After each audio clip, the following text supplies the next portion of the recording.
Pakistan cricket team के मायानाज बल्लेबाज इफ्तिखार अहमद ने उनसे मंसूब सोशल मीडिया पर वायरल बयान की तरदीद कर दी है। उन्होंने अपने social media account x Twitter पर कहा कि कोई भी प्रोफेशनल क्रिकेटर ऐसा बयान नहीं देगा।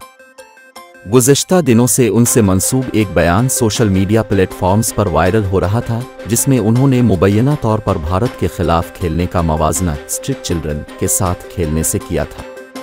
ये मुबैना बयान क्रिकेट शायकीन के दरमियान गर्मजोशी का सबब बन गया था।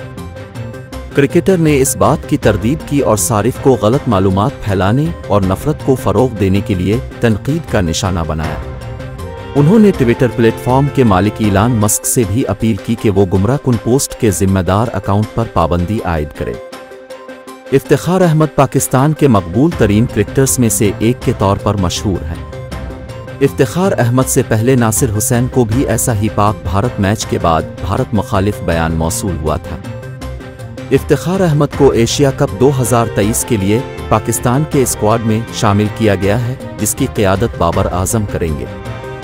इससे कबल उन्होंने श्रीलंका प्रीमियर लीग LPL में कोलंबो स्ट्राइकर्स की जानिब से शानदार परफॉर्मेंस दी थी।